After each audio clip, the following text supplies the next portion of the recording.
Morning, Stacy. Hi, Rob. Good Onion. Good morning. Morning. So do I turn on video when Rob introduces me and then turn off video?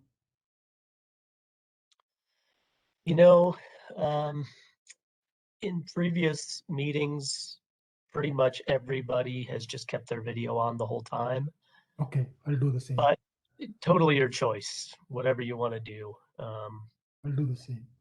Yeah, sometimes when the number of attendees is a little bit more, it will help save the bandwidth so that we can hear each other clearly. Yeah, no, we could do that this time. And, the advisory committee, Stacy and I have been getting a few notices of people who can't make it, but usually it's at least 10 people. And, um, maybe half of them keep their cameras on or something like that. Okay. And so this one, we don't have a PowerPoint, which we've done in the past. We're going to go straight to the three documents that we shared earlier in the week. So we'll probably, after the introductions, I'll probably share my screen and we'll just go into the documents anyway. So. Hey, I have turned on the caption translation options in a different language. I know I speak an Indian language and it's working very well. We tried that in Solar meeting, public listening meeting yesterday. It's working well. Nice. Yeah, it's the button on the left bottom, the second button where you can turn the translation options. If you know a language, you can test it out. It only translates for you. It's the second button from the left called translation options for closed captions. Oh yeah, I've never used that one before. And I've had some internet issues this morning, so I'm not going to tinker with it right now. It'll probably crash my system. But Stacy, I don't know if you just saw the email from Jenny Hall. I think she's having problems getting in. Yeah, I'll respond to her and I will help her out. Okay, thanks.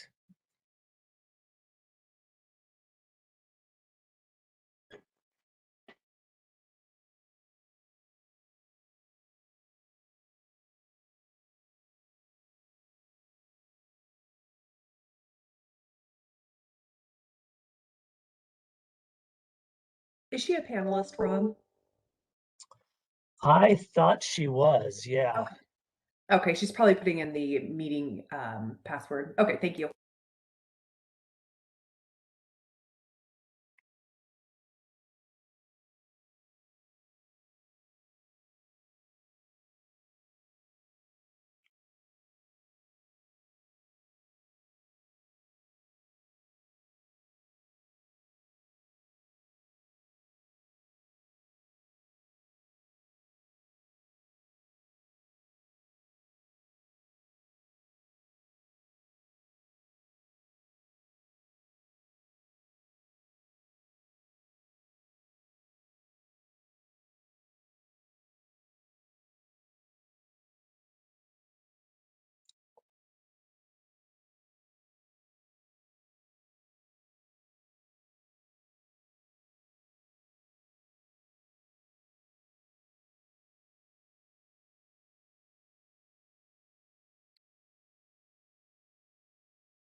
And Stacy, I see that Stan right now is listed as an attendee. I don't know if it's possible to promote him as a panelist, but he is on our committee, and Yep. There we go. Oh, here he comes. I didn't know how that works, so. That was the quickest promotion I've ever gotten. All right. Congratulations.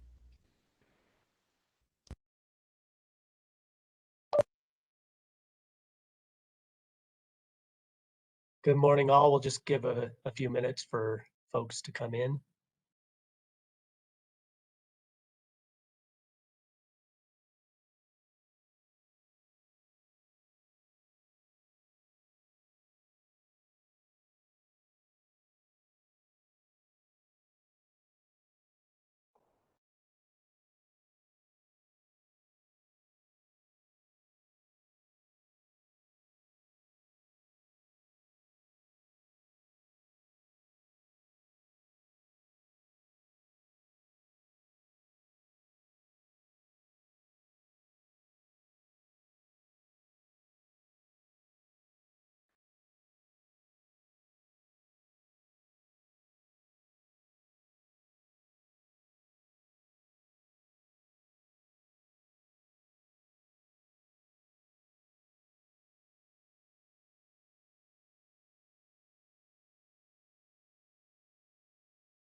All right, we've got a few coming in now.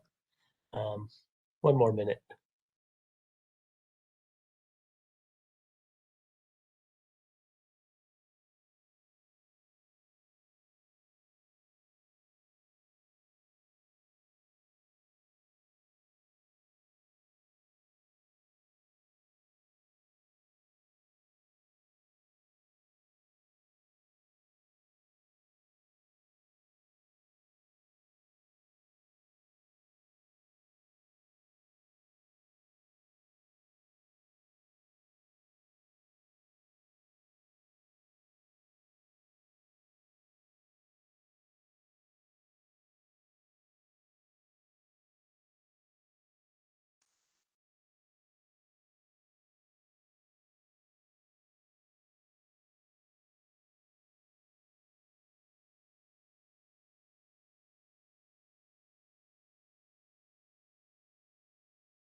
All righty, well, I think we'll get this going. I heard from a few of our committee folks who were not going to be able to make it. I'm hoping we get a few more that join us as we go here. So I think we will kick it off. And on Tuesday, I shared a draft, an agenda and 3 documents. The 3 documents were prompting questions for an advisory committee charter, a draft list of resources, and a draft competitive review matrix. So hopefully everybody got those resources in the email.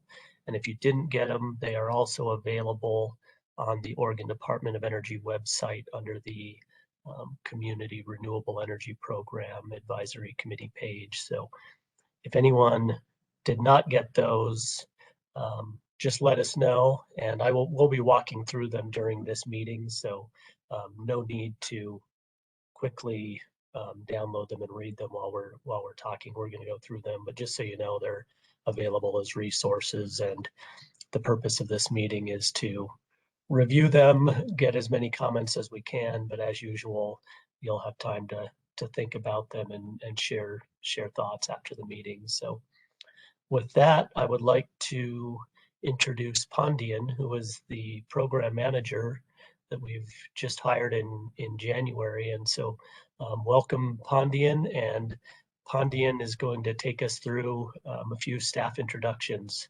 So take it away. Hello, nice to meet you all. I'm Pandian Krishnaswamy. Please allow me to introduce Patricia. Patricia,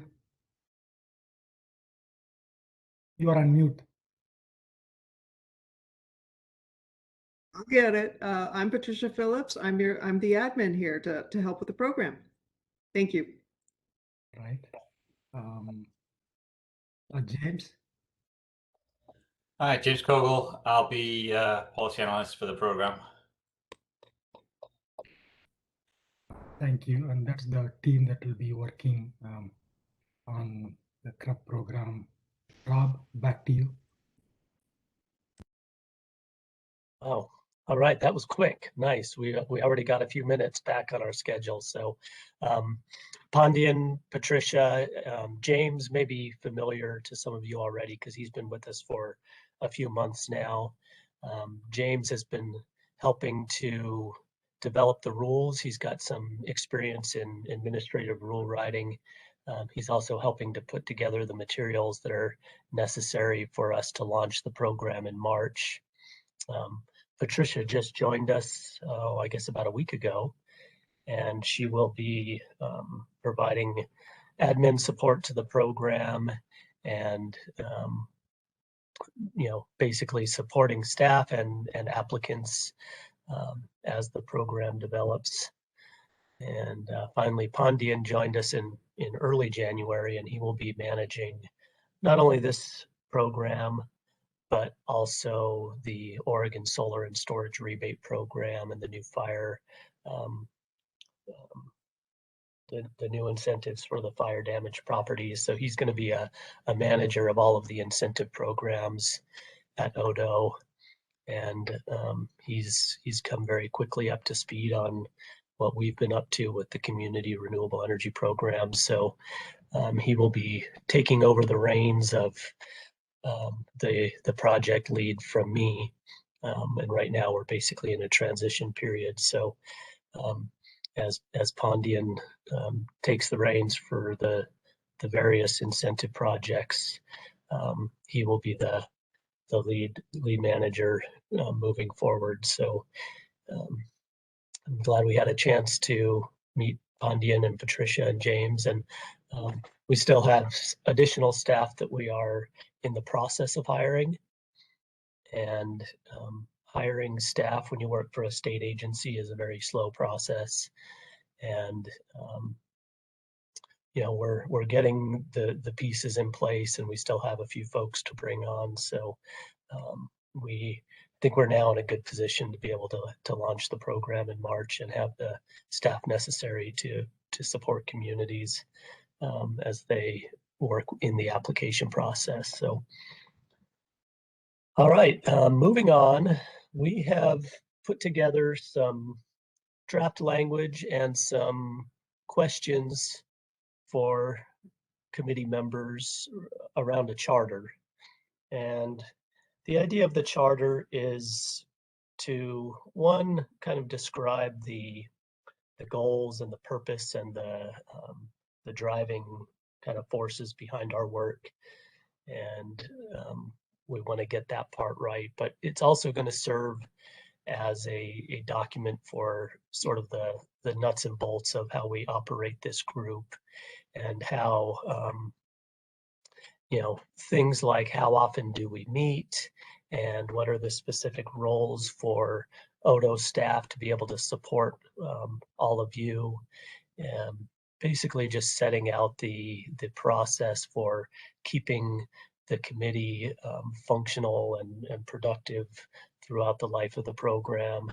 And it's a way for us to hear from you and hopefully create a document that keeps Odo accountable to this committee, and making sure that we're responsive for all of you, and making sure that we have an environment where we can, you know, hear all the voices, talk about the ideas and the problems and the successes in the program, and hopefully, you know, steer program direction throughout the run of the program. And I know we've spent the first 3 meetings focused on the rules, and that was a necessity to get the program up and running. But now we really want to shift gears and think about how we all, Odo staff and this committee, can work to support communities across the state in being able to apply to the program, having the resources they need, so that the application process is the lightest administrative burden that we can present them, while still, you know, gathering all of the information that we need to make good decisions. And so with that preamble, I think I will share that document on my screen. And it's a combination of some draft charter language followed by periodic questions that we pose to the committee members. And this has largely been developed by Ruchi Sadir, who's on this call, and other Odo staff, just in trying to put some language out there to respond to, and then have some questions that will help us to build a better document. So with that, I think I'll just open it up for committee members right off the bat to see if there's any additions for the agenda, and also for those who have reviewed the draft charter, just to keep in mind that the questions that are in there are just the start, and you may have other questions that that we want to ask, and those are all welcome. So Again, welcome everybody. And any thoughts on the agenda? Any additions that folks would like to add?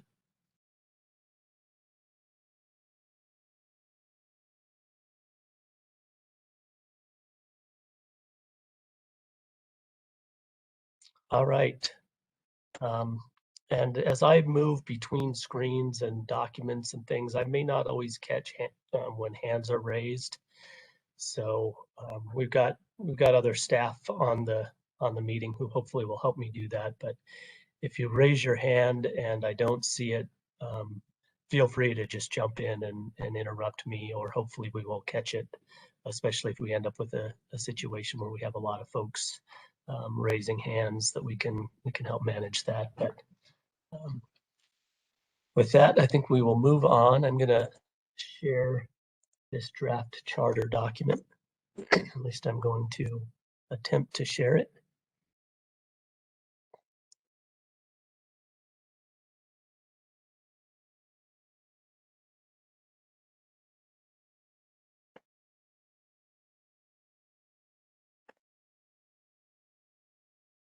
All right.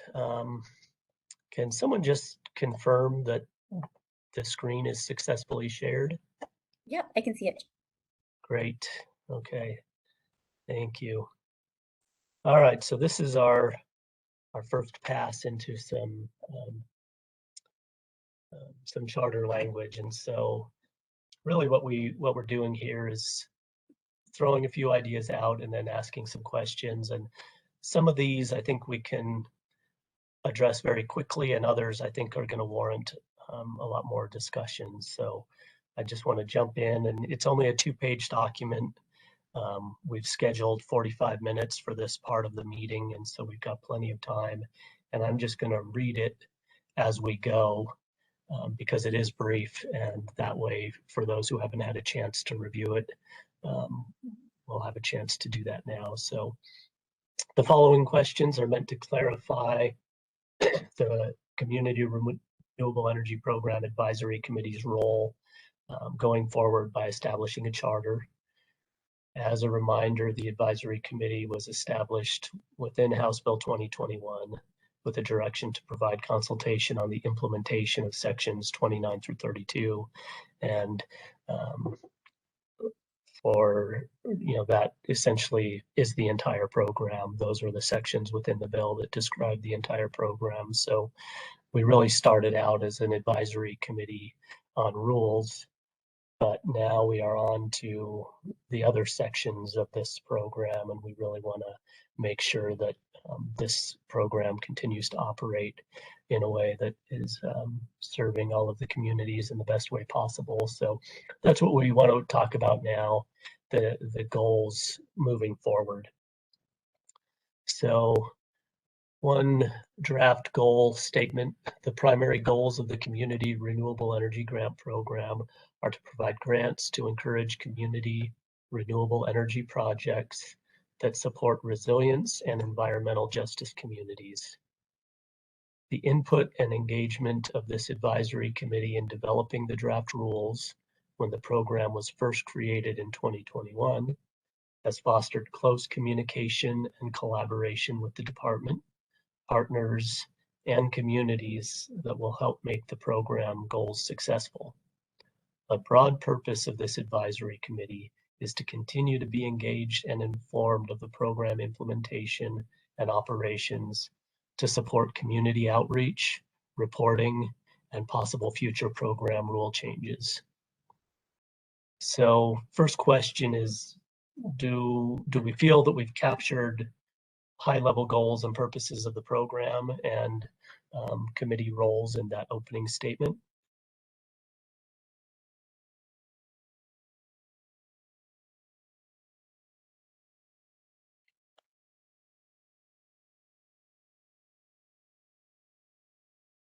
All right.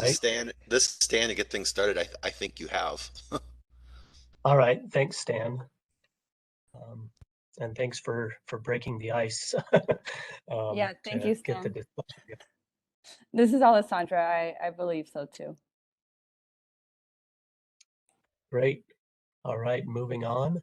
Well, I have one question. This is Les Perkins. Just looking at the language, a broad purpose of the advisory committee is to continue to be engaged, informed of the program implementation operations, and possible future program rule changes. So is the purpose of the committee just to be engaged and informed, or is the purpose of the committee to actually to be helping to shape any future program rule changes?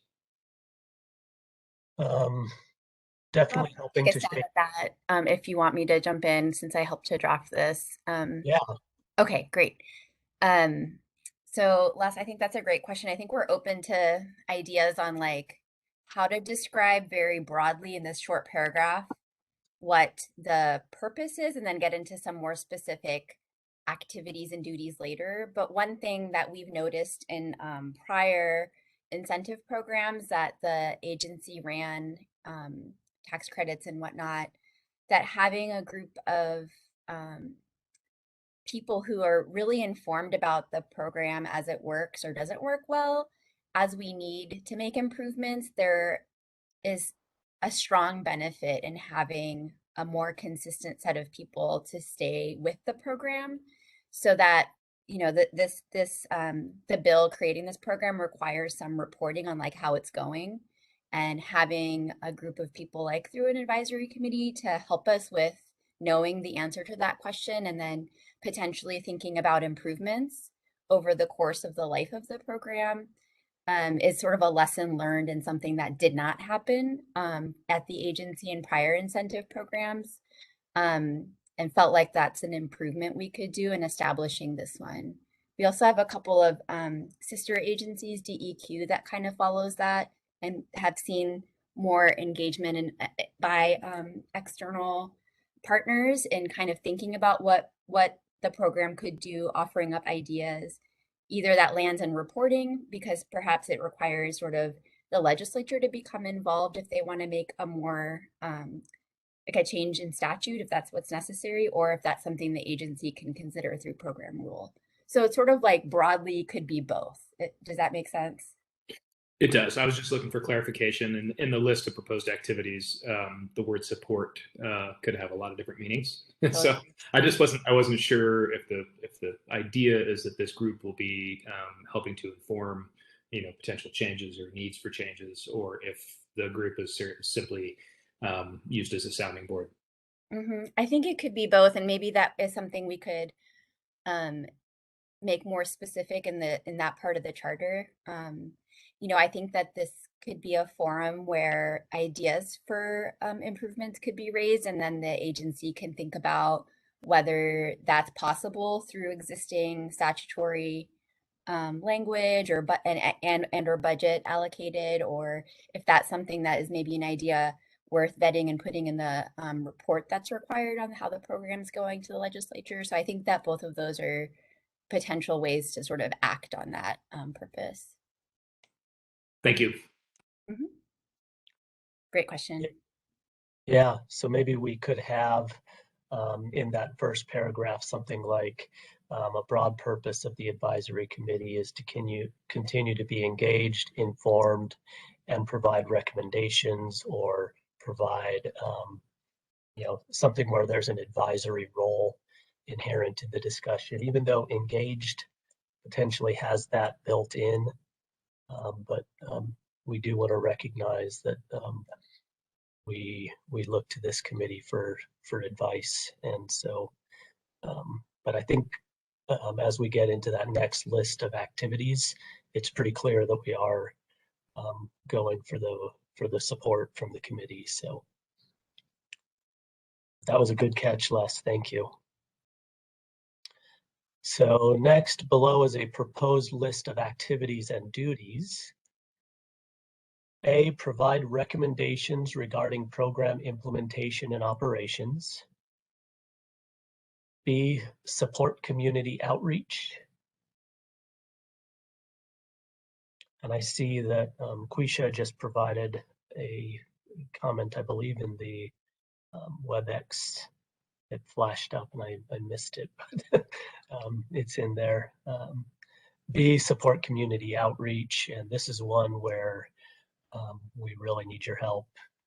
C, provide contacts of key stakeholders within your communities. D is support possible future program rule changes. So when we launch this program in March and we see how the applications roll in, we obviously have the opportunity to make changes to the program as we go to make sure that we're really serving the communities that we're trying to serve and that the goals of the program are being met.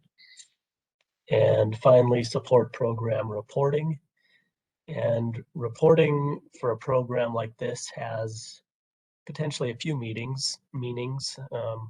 One is the statutorily required reporting that's in the bill, but also internally within ODO, we're going to have a lot of reporting and metrics that we're following throughout the program to make sure that we're on track. And so support in all manner of reporting within the program is going to be helpful.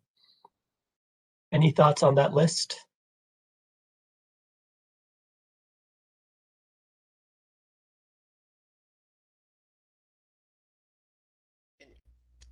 Can you define a little bit more, like within your communities? Are we talking just stakeholders, or what was the thought there? I can start, Rob, if you want to. One of the things that we were wondering if this committee and the folks on here would be interested in supporting is helping us to share information with the network that you have, so that hopefully would be able to reach more communities. As you know, the program is very much directed to serve communities, but we acknowledge that the Oregon Department of Energy may not have all of the information about who those communities are and have the sort of best methods of outreach, and are hoping that you all might be interested in supporting us with the network that you have and the organizations that you work with. So at a very high level, that's kind of where the idea came from, but I think it could benefit from some more specificity in a charter too. Yeah, thanks for the clarification. That's what I thought. I just wanted to, I was assuming that, but I wanted to make sure that I wasn't missing something. Yeah. Yeah, maybe that's the type of language we could add to a draft of this that kind of gives that specificity a bit more.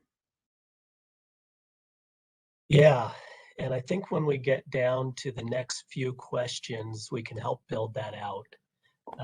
Because the precise role for committee members, and presumably it differs for different committee members depending on how they kind of represent communities, or in some cases state agencies, or whatever the case may be. I think we'll find that committee members all have different ways of reaching out, and we want to make sure that we support that in the charter and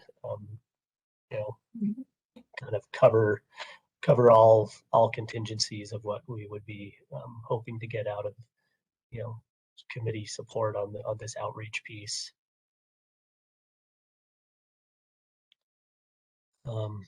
Following the list, there's a statement describing the report that is statutorily required. The director of the State Department of Energy shall submit a biennial report to the Legislative Assembly. And this is a report that describes the money spent to date, status of projects, both completed and ongoing, and looking at the metrics around especially the budget carve-outs that are in the bill, 50% or more to qualifying communities, 50% or more to energy resilience projects. The reporting that we do to the legislature is going to track all of those things. So I think I'll move on to the questions here. And one, or I guess it's two, this is a running list. How do you feel about the list? I think we heard from Les that we have an opportunity to get a little more specific around the community outreach piece and the role there. Any other thoughts about that list? Yeah, Rob, this is Alessandra. A question around to support the community outreach is, does Does the Department of Energy intend to send us like summaries or PowerPoints, basically create like concise materials so that we can conduct that community outreach, you know, to make materials digestible to community members and partners? That's a really good question. And we do intend to have marketing kind of collateral materials that we develop internally. We have some PowerPoints that we've already developed, which we are happy to share right now, that are that describe the makeup of the program in a fairly broad sense. They were written as the rules were being brought together. We're also working on one-pagers for announcing the planning grants and also the construction grants. One of the things that we were hoping to do was to develop materials that are targeted a little more directly to specific communities. And so we might have a separate one-pager for construction projects with tribes than we would for a construction project for a consumer-owned utility, and trying to develop a whole catalog of materials that can be shared and distributed according to the target audience is one of our goals. It's something that I think we would love advice on, and you know, we have a good communications team within Odo, but we're not a marketing firm, and so any thoughts and advice on materials is always welcome. I don't know if there's any other thoughts on materials that we're doing in-house from Odo staff. I think that's a really great summary, Rob. I think we'd be open to suggestions from this group too on if there are other types of materials that could be helpful that we could consider putting together, as well as events that we can, I don't know, share material at, or, you know, or also if you are interested in sort of putting together a sort of a handout or something that's really tailored to your organization or your stakeholders, then we could also consider, you know, providing feedback on that or something so that it's aligned with what we have. I think we're really open to suggestions on that, but I think Rob's right on the sort of list of materials that we've come up with in terms of putting together so far.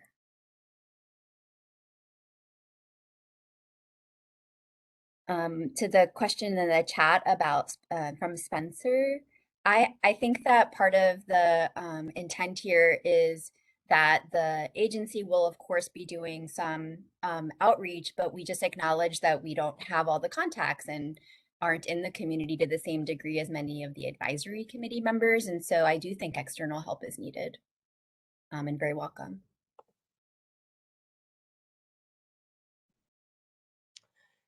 Yeah, so I guess, you know, with that So I brief have a premise- question. Oh, yeah, go ahead. I'm sorry, Rob. And I understand materials and things of that nature. I guess I'm just also trying to understand a little bit more. You know, when we think about community outreach, it can go in so many different directions. But is there a need or any expectation that the committee helps to facilitate in any way relationships so that you can get the information out there in a way that that helps different communities receive it and actually participate? Because sending information to some communities isn't going to just be enough. So is there a need for the committee to actually also help with the facilitation of the relationships that make that information, that help that information be received? Does that make sense? And maybe I'm, you know, going too far into it, and feel free to tell me, no, that's not where we're going. No, I think that makes perfect sense. And we would really love to have that level of support from advisory committee members. And again, recognizing that each committee member has, different way in which they operate within their communities. But yeah, if we could have committee members that were out there representing the program at local community events or even organizing activities.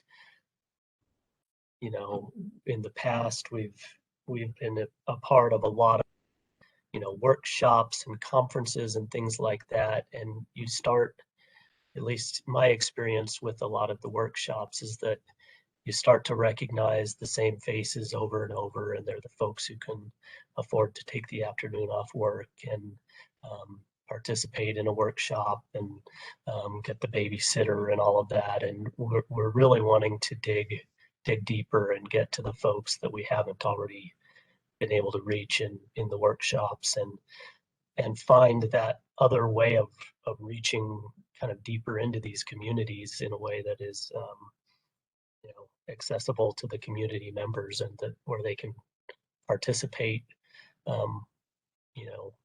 with their schedules and busy lives. So yeah, Quisha, we would love to have committee members helping us with that. And I know, that's a lot of work, and that level of commitment from the committee goes beyond the quarterly meetings. And so maybe this would be a good time to talk about question number 4, and that is, would financial support from Odo better enable you or your organization to participate in advisory committee activities? And if yes, how much support is needed? And these would, we're looking at ways that we could actually provide resources and funding to get the word out and to recognize the time commitment that committee members are making, and potentially other community organizations. So I think, throw that question out there. Presumably, again, different committee members will have different answers, but for those who are able to receive some form of contract from Odo for their participation in the committee, that's something we would like to explore. Any thoughts on that?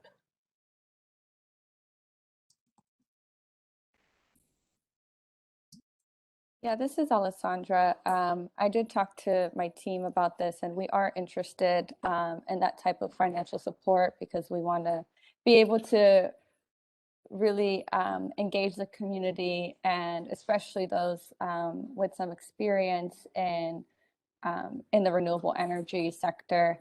So we would love to talk about that further. And I'm also wondering if there's committee members who want to, who are excited about the community outreach or about, getting materials out there and making them digestible, that maybe we could form a little bit like a little group. And if other organizations want to join, and if they are able to receive some funding for their time, I think it would really strengthen that piece in the activities that we want to complete during this time.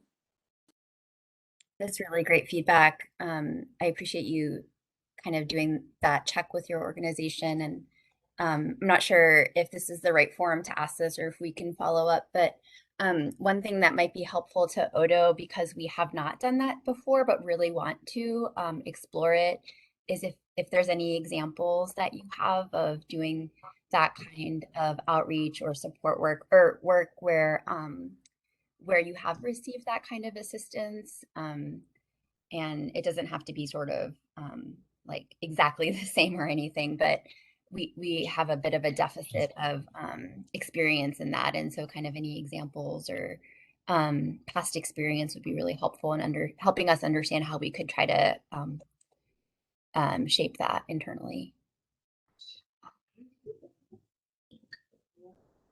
Do other committee members have experience in receiving financial support from to sort of help with outreach and engagement, community outreach and engagement as well? This is Shannon from Ocean, and no, sadly, we don't have experience receiving financial help, but we definitely have experience and have a pretty well articulated plan for what we refer to as in situ engagement, getting at what Rob was saying, trying to reach the people where they already are so they don't have to make adjustments to their lifestyle. So I'd be definitely Ocean is really interested in pursuing this, and I know it's a bit groundbreaking. I think that this is an issue that a lot of us deal with in this sector. So we would welcome the opportunity to provide our engagement plans to Odo, as well as what those implied costs are. But in terms of experience actually receiving funds for that outreach, no, not the case. That's great feedback, Shannon. And yeah, I know that you are on a lot of committees out there. And so we want to recognize that there's a limit to how much time people can just donate to these causes. And Alessandra, I think, hit on a nice point where some of the committee members are a little more focused and really good at outreach. And I don't know if we want to, carve off a little subcommittee, or maybe it doesn't have to be as formal as that, but we could, after this meeting, we could have committee members kind of self-select if they want to be involved in a little more rigorous outreach activity and helping to form our outreach, our outreach and engagement plan. And that may overlap with those who are able and wanting to receive some resources from Odo as well. And, we could kind of talk about that outreach and engagement with a smaller group. Any thoughts on that?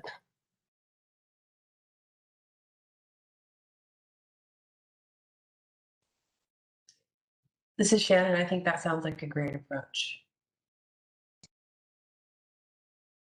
And we can share some of the takeaways from this meeting with those who are unable to attend, and of course we'll share the recording. But yeah, we intentionally built a lot of great kind of community organizers into this committee, and leveraging that kind of brain power would be really desirable for the program. So I think we do want to pursue that. It sounds like there is interest from committee members to be able to potentially contract some work, help to develop plans, materials, and get out there and do the outreach. So this is really good feedback. I don't know if there's any other thoughts. Oh yeah, Rob, there's actually one in the chat I wanted to highlight. Brandy mentioned a comment that was perhaps Odo could sponsor, facilitate educational and networking events, find the venue, market the event, and then give NGOs, community leaders, and technical energy advisors the opportunity to meet and possibly develop projects, which is similar to something that we thought about internally as well, and thinking about how we can ensure that the program is reaching all parts of the state. And how to maybe create a rhythm like that. One thought that came to mind is sort of Rob actually in particular works closely with the regional solutions team. I can put a link in the chat for that group. But that kind of has some geographic organization to it, so that if we were to sort of sponsor or try to facilitate a workshop that was perhaps co-facilitated with community-based groups that are active in that region, then can learn about areas of interest for projects and try to match up where we can with resources to help those communities, as well as potential public bodies that are eligible applicants.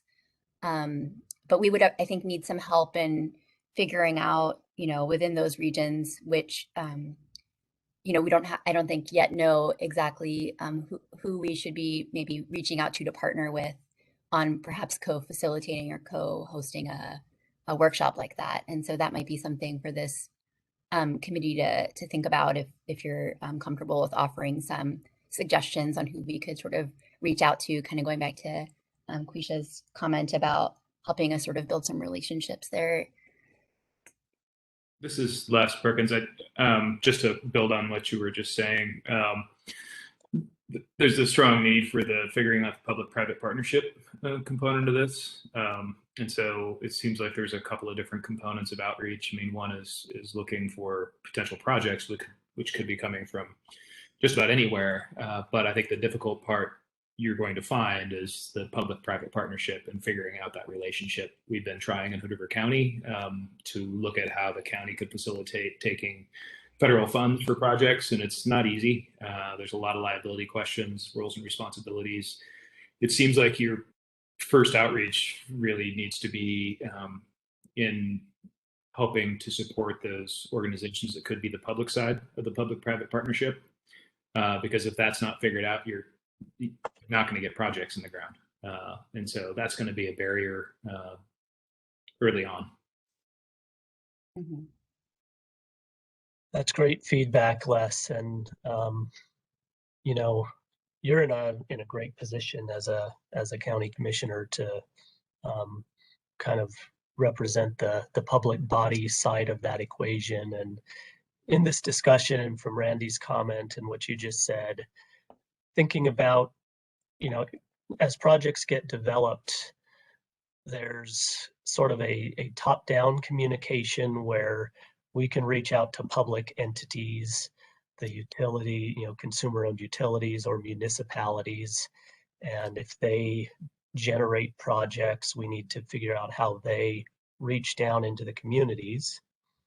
But then the other part of it is to think about the project that starts in the community, and they need tools to be able to approach and communicate with the public body. And how do you march into a city or a utility or a county and enable, you know, sort of get a project to be visualized within that public body. So thinking about both directions and how we can support project creation for both the applicant public body and also the community members that are bringing ideas for projects and may have a difficult time engaging a city or a county or a utility. So good thoughts.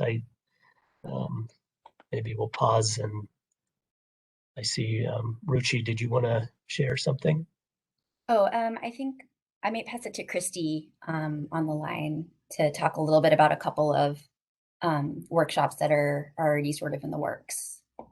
Yeah, I just wanted to, it's just so relevant to what Commissioner Perkins shared, and we still have some work to do on this front, but we have a draft outreach plan in the works. And one of the things that seemed pretty clear to us was that reaching out to the organizations that represent the sort of the umbrella groups for the eligible entities listed in the bill would be a good place to start. We already have, although word hasn't gone out yet publicly, but we just settled on a date for an Association of Oregon Counties and League of Oregon Cities shared webinar sort of event that would happen most likely on March 18th is the date that we've settled on.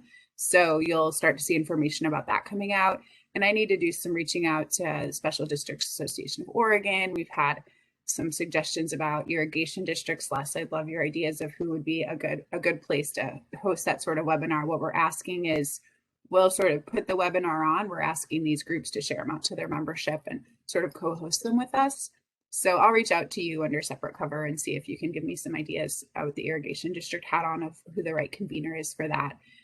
We also have an offer from Danny Martinez, who's on this committee, to have him bring us to some third Thursday meetings of the 9 federally recognized tribes that they hold every month. So we're working on kind of doing those sorts of things first, and then doing the outreach we were talking about to more like community-based organizations as well, but like doing first things first, those 4 groups, like you said, Commissioner Perkins, and then moving on. Thank you. It's very helpful. Yeah, thanks. I hope you enjoyed me calling you like 6 different things in one. I'm just good. Less is fine. I don't need Commissioner Perkins. Okay. Just know that we're gonna like not be able to help ourselves and do both. All right, thanks.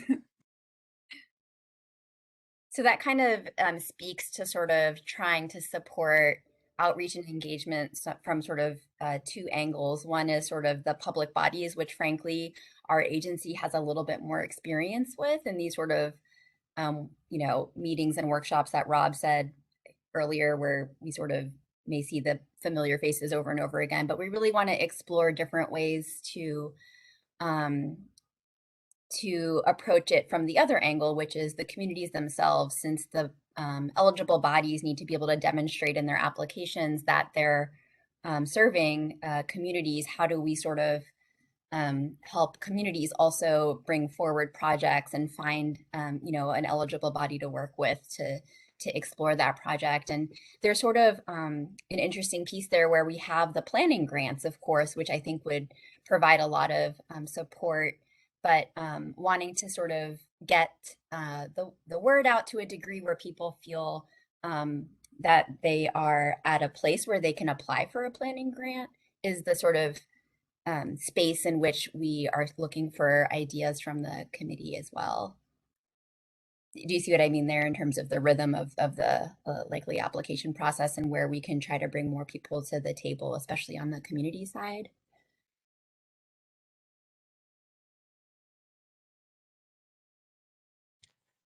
And I think that also highlights where, in some cases, you know, we at Odo do have some strengths as a state agency for reaching out to public bodies and consumer-owned utilities. And Christie's got a lot of contacts throughout Oregon, like AOC and LOC and these events. King Perkins can also, you know, representing couldn't help it. Representing counties, you know, we have kind of both sides of the application process covered pretty well in the committee.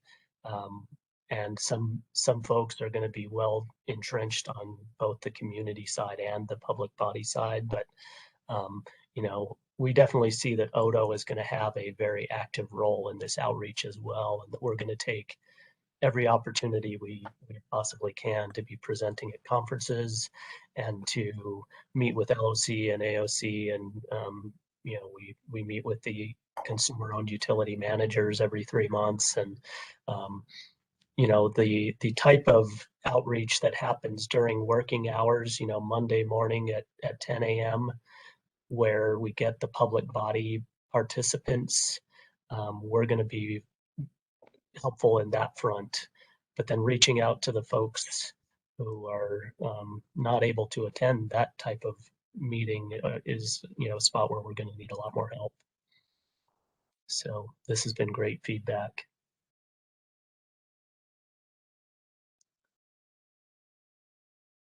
Any other thoughts on this one? All right. Well, for number 4, it sounds like we'll just do a next step. And if committee members or others are sort of interested in helping us understand what number 4 could look like, I think that's kind of the takeaway from that, as well as a request from all of you to think about your own network and what you might be able to offer as it relates to support and sharing information. Does that sound like the right next steps from number 4, Rob? Did I miss anything? That sounds just right. Yeah. And so, yeah, I think that having this kind of group that's really focused on more rigorous outreach tasks and wanting to explore the financial support would be great. And, you know, we will be taking care of kind of the admin side of how we get those contracts out to folks in a way that's hopefully not too administratively burdensome, and we can come up with, you know, simple deliverables that we can all agree upon and make it so that the contract generation isn't too painful and we can just carry on with our work.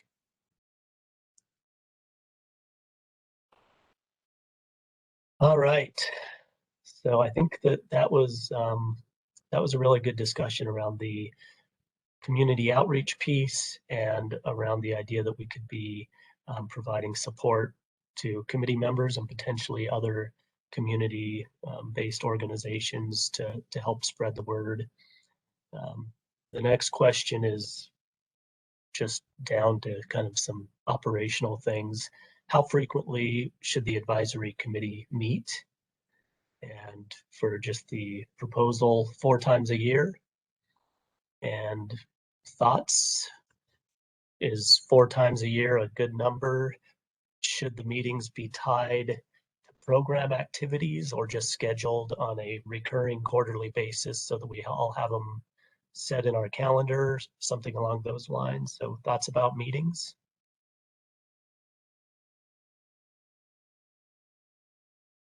I think a quarterly touch base is probably a good idea, so it is on our calendars and doesn't get lost in the rest of our schedules.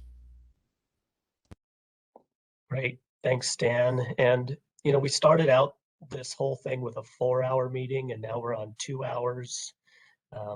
2 seems a lot more digestible, and if we're just doing check-ins, I would say 2 or even 1 could be possible, although it's really nice to be able to dig into things, especially now as we're building the program. So that's the other thing, is to think about duration of meetings.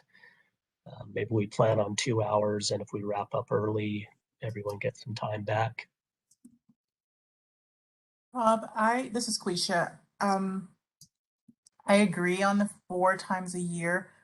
I am just wondering, what do you do if timing doesn't align with certain program activities, or the application review process and advisory committee is needed? So I guess 4 times a year, with the understanding that special meetings that align with specific activities might be prudent too. So yeah, that's a great point and a perfect thing to have in this charter, where we describe 4 times a year plus potential for additional meetings as needed. And maybe we limit those to a couple or 3 a year. And the real benchmarks, I think, for engagement within the program is going to be during the opportunity announcements, where we're both conducting more outreach, but also potentially fielding questions from community members and trying to guide and support community applications. And then, of course, once we've had all the applications roll in, and we're in the process of selecting projects, and we haven't established within the charter yet exactly how that competitive review process is going to look. We certainly like the idea of using external reviewers to provide some recommendations, and we would presumably pull from folks within the committee who are interested in supporting that, but also potentially from other external resources in that kind of external review committee. So that's something we're still working on.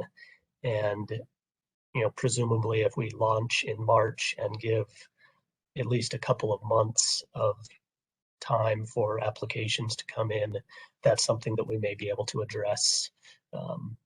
We'd probably be pulling that committee together perhaps in June, depending on how long we leave that opportunity announcement open. So, but yeah, really good thoughts, Quisha, to allow the provision for situational meetings.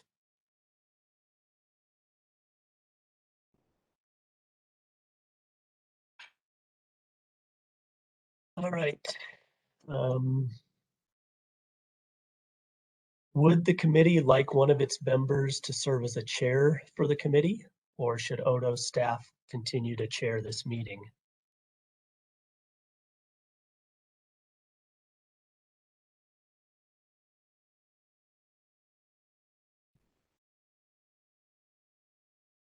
The chair would set agendas, guide the meeting through the agenda, and work with Odo to share information and potentially, kind of be the point of contact for the committee. So if anyone has thoughts about a committee chair coming from the committee or leaving Odo staff as kind of the chairing these meetings, we'd be happy to hear about that. So Rob, just to clarify, in the alternative, there could be no chair and Odo staff, kind of like the role you're playing would continue, and rather than having one first point of contact, it would probably just be Odo staff sharing with the, sharing information with the entire committee. Is that sort of the other side of the coin there? Yeah, that sounds right.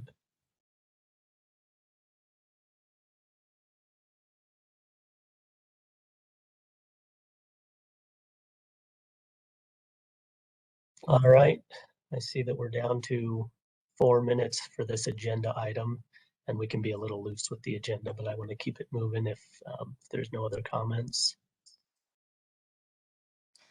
I will just say that Rob, on that question, I don't know about anyone else, but it seems like here, the role, when I think about going back to the top and we're seeing the roles and responsibilities of this advisory committee, it just seems like there is distinct from maybe an advisory committee to a board or something like that, where you tend to have a chairperson for an advisory committee to help ensure that certain relations are there. But I feel like Odo chairing this meeting is actually probably more effective, being clear on the agenda. You're seeing across everything, and I think that's just more effective, but that's my thought. Thanks for that, Quisha. Yeah, this is Stan. I totally agree. All right. So certainly in the short term and leading up to our next meeting, when we will be able to present, a draft charter, we will continue to play that leadership, the kind of convener role, and we can stay flexible if we decide there's value in having a committee member chair. That can always be something we add later. So, all right. Would you like the charter to contain parameters around how the committee will function? For example, can it establish subcommittees, which we kind of are on the process of doing that today? Are decisions taken by a vote of the majority?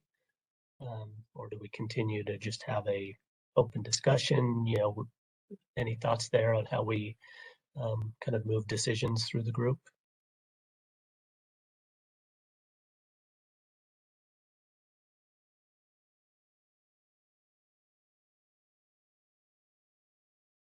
All right, moving on.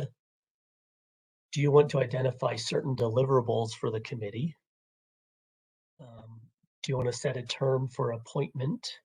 For example, 4 years, which in this case would be the entire life of the program. And would you like to be able to send an alternate from your organization if you're unable to attend?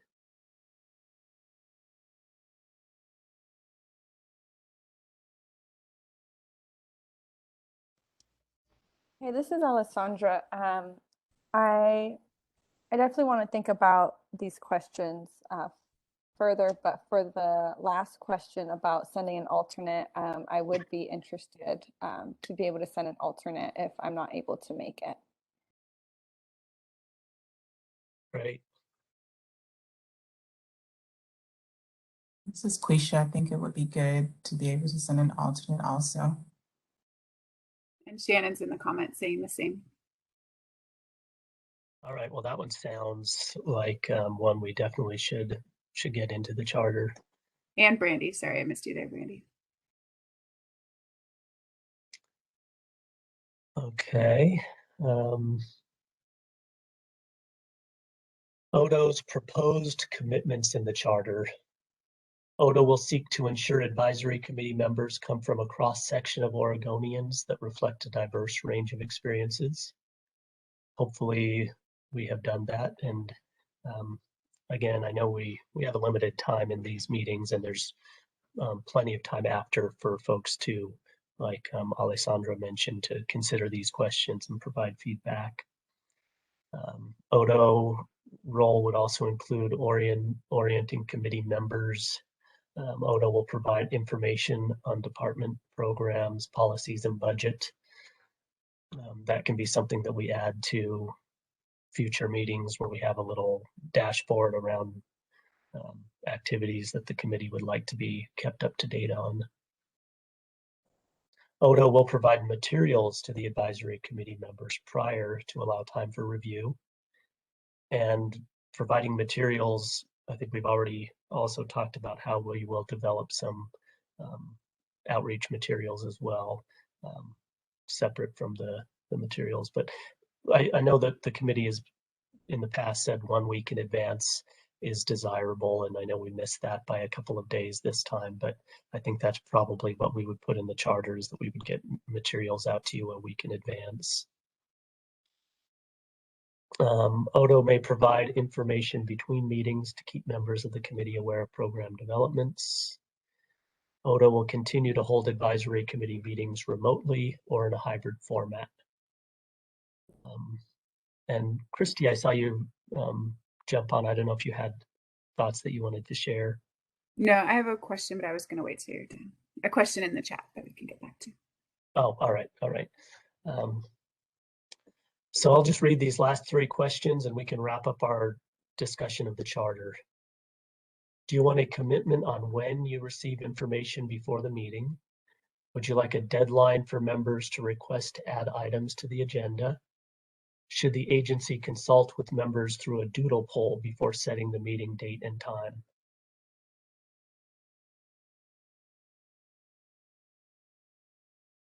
So while people are marinating on those 3 questions, which we'd love to hear answers to, we did get a question from Kathy Moyd about if an alternate has to be from the same organization.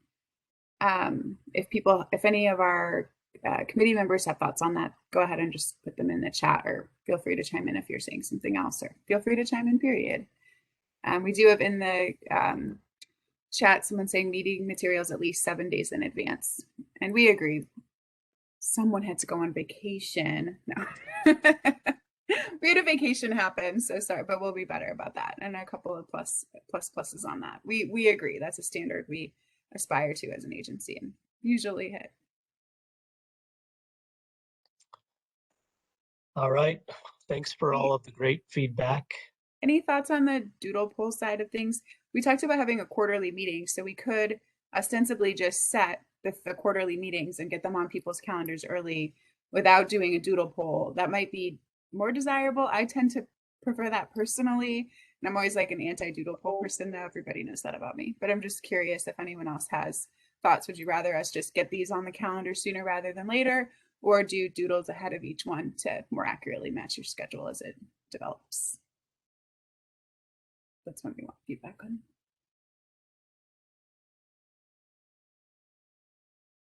Hey, this is Shannon. What if we took a hybrid approach and sent out a doodle poll? If we were going to meet regularly for like what works for most people? Is it the 3rd Thursday at 2 or something like that? But then after that initial doodle, we're done. Perhaps Quisha likes doodle polls, and she also wants to make sure the agenda is set 48 hours in advance. Fair enough, got that. And we can look at how we can best schedule, because I think it'd be nice to get all 3 of the rest of the meetings for the year that are going to be those set quarterly meetings on calendars sooner rather than later. So we'll follow up. It's not too late if anyone has thoughts to share in the chat on that, or want to get in touch with us after on a thought on that. Great. So next on the agenda is the scoring matrix. We're just a little over halfway through the meeting. Do people want a 5-minute break?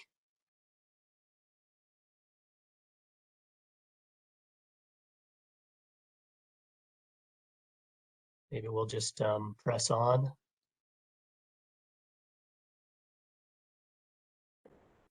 All right, I'm going to close the scoring matrix document and stop sharing my screen for a moment, and then I'll reshare with the next document.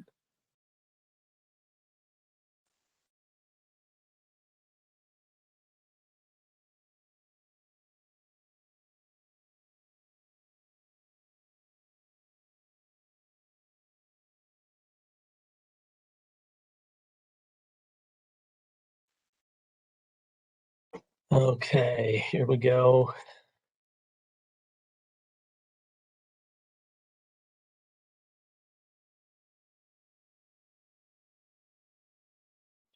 Hey Rob, this is Alessandra. There was a request in the chat if we could take a quick break.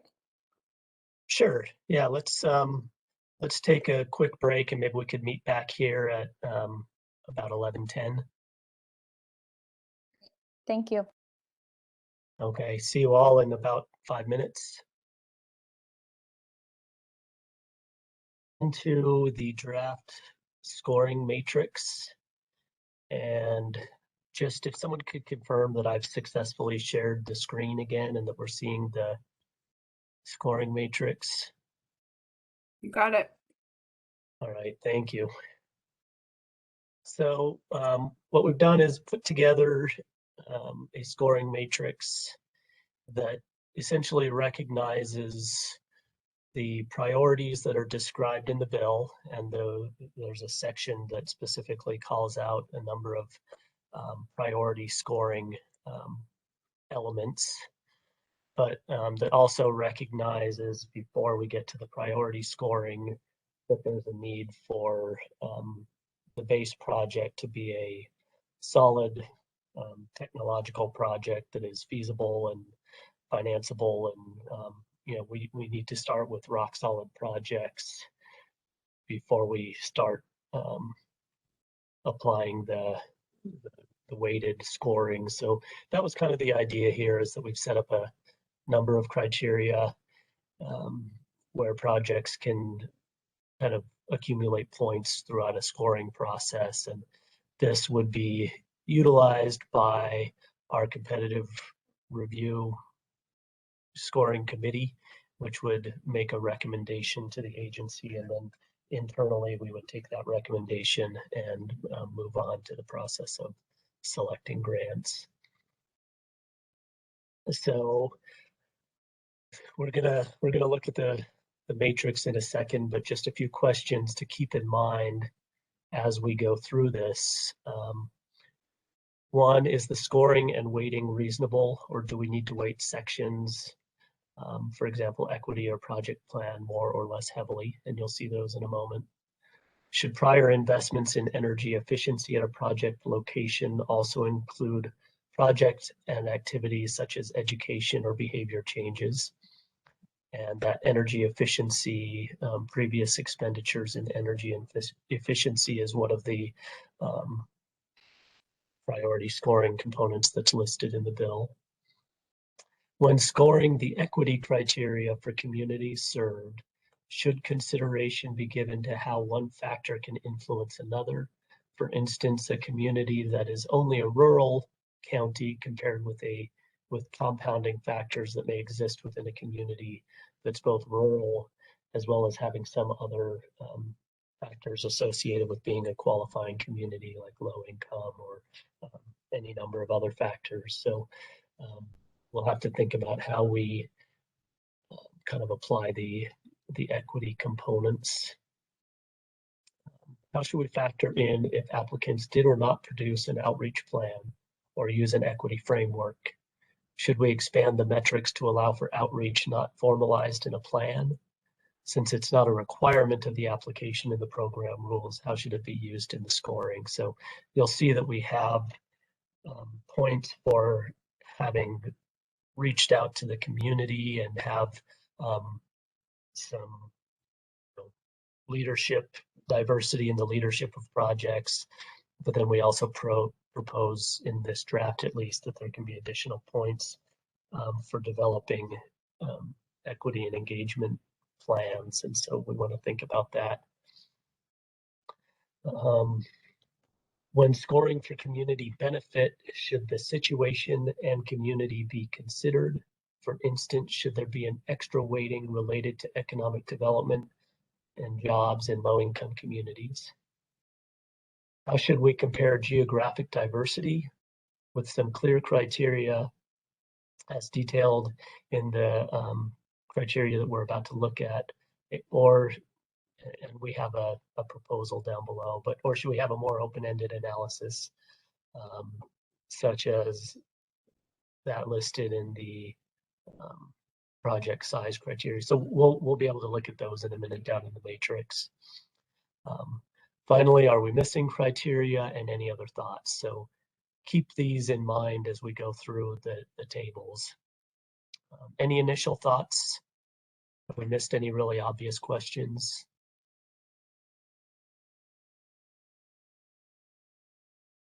All right, we'll move into the matrix now. And what we've done is developed a matrix for reviewing planning applications and one for reviewing construction applications. And this is how they look right now, where we have them separated into these. One is project plan. And just so you're aware, in this particular table, we have a total of 115 points. And keep that in mind as you see the totals as we go through for how they measure up for a percentage of the total project. The first one is technical feasibility of the proposal.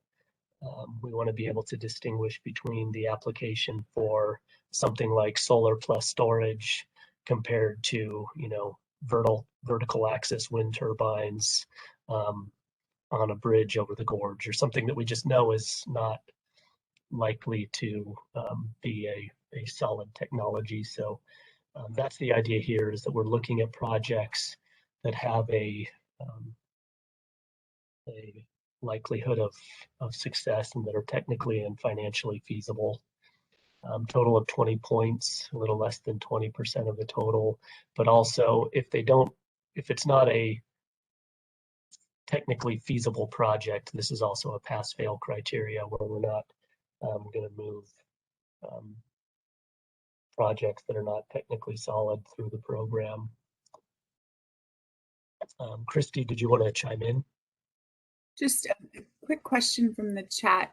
Just a question on if advisory committee members and others were to want to take a look at this offline and provide feedback that way, by when would we need that feedback to be submitted? That's a good question. And this scoring criteria has to be published with the opportunity announcement when we launch the program in March. So ideally, we would have any feedback. And I know James is in the meeting, and he is the one who did a lot of the kind of the heavy lift to get this thing put together. And I'm going to pull up a calendar real quick. I think if we had something by maybe the second week of February, that we would be able to get everything incorporated into the release. How about we go for February 11th, which is the Friday, the second Friday in February? Does that sound reasonable?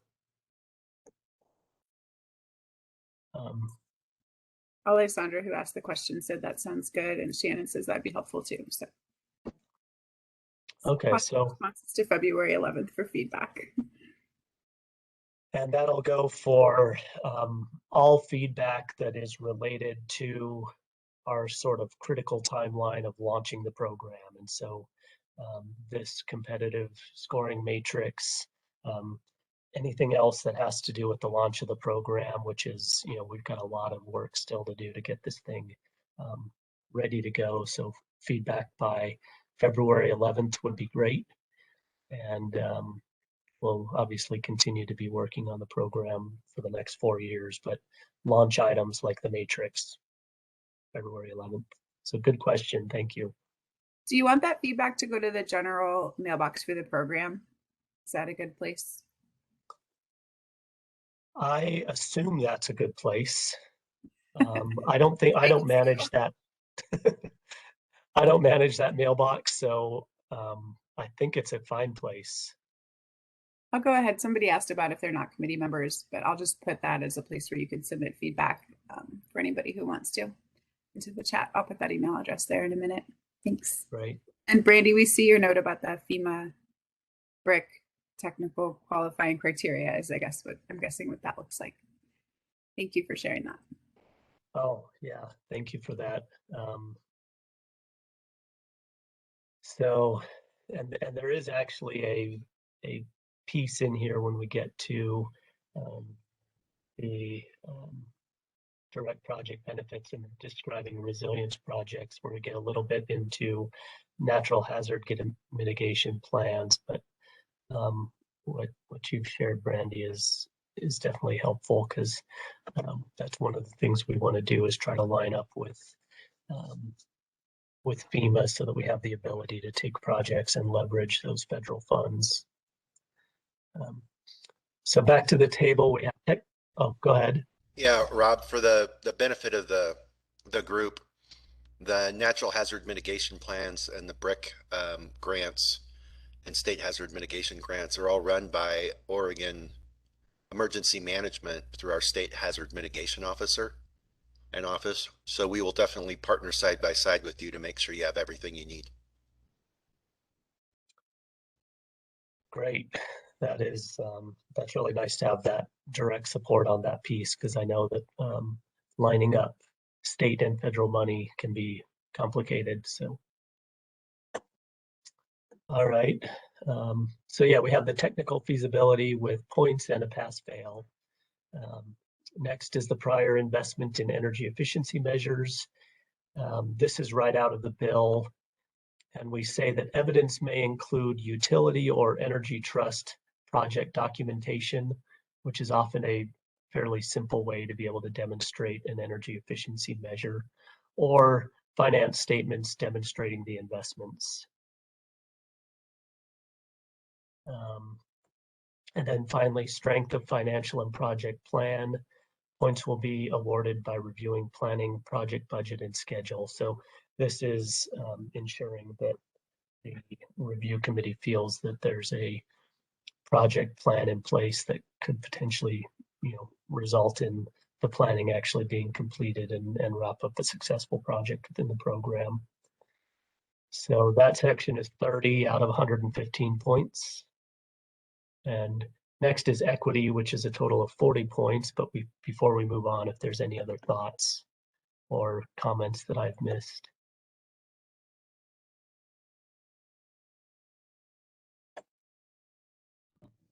This is Shannon, and I know, thank you for the additional time to think more about this, but that's one that we've been kind of chasing our tails on, is overall the concerns, understanding that there's a pass fail on the technical feasibility, but the way the points stack up, to see that a project plan and its feasibility in terms of technical and timing and fiduciary is weighted less than equity.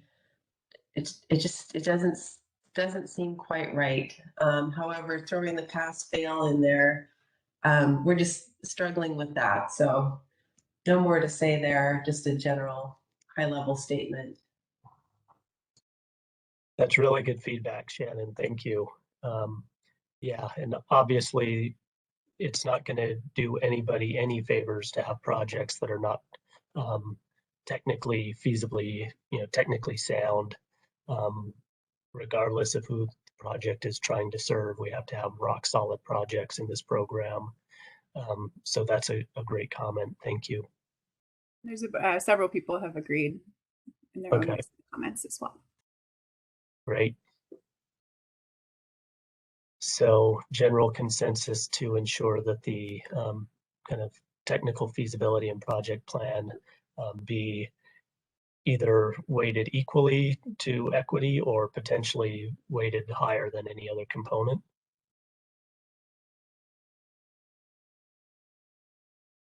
And one thing in building this matrix, we had a lot of items right out of the bill that address equity, and not a lot of items right out of the bill that really address this sort of technical feasibility. And so we will work on this matrix as we go, and we feel a lot more comfortable with our expertise within the agency to recognize the technically feasible projects, and that the equity piece is the one where we've gotten a lot of support from this committee. So here's how the equity stacks up. One, the community serves, and this is essentially demonstrating that the project is providing benefits to a qualifying community. right out of the bill. Project leadership, this too is one of the priority scoring items within the bill.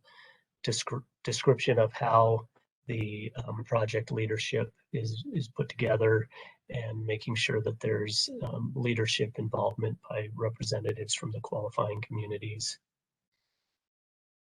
Community partnership, applicants demonstrates partnerships within the community.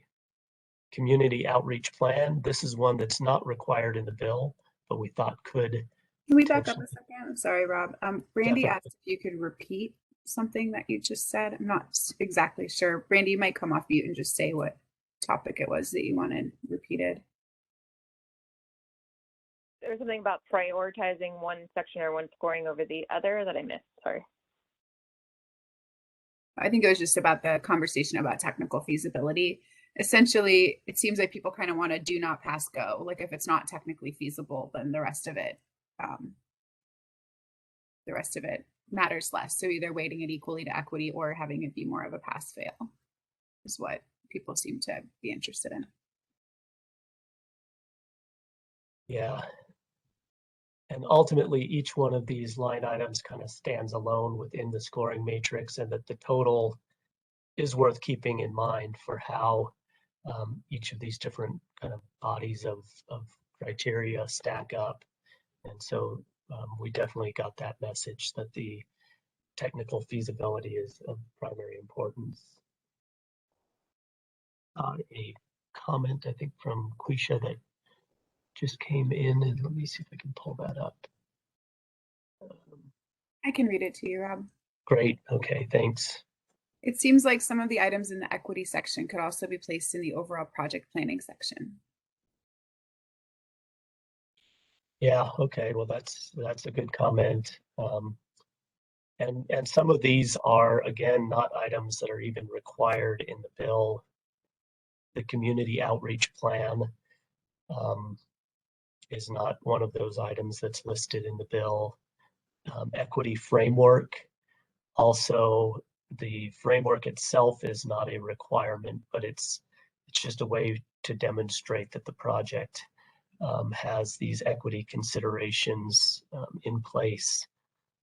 And really that equity framework presumably would include these last two elements, which are project conducted in part or in whole by disadvantaged business enterprises, emerging small businesses, or minority, women, or disabled veteran-owned businesses, and also include inclusive hiring and promotion policies. So really those could be within the framework, and maybe the framework itself doesn't warrant additional points. That could be true of the outreach plan. Maybe these two don't have to have points associated, so long as they're describing their community partnerships and the equity components of the project well. Any thoughts on that?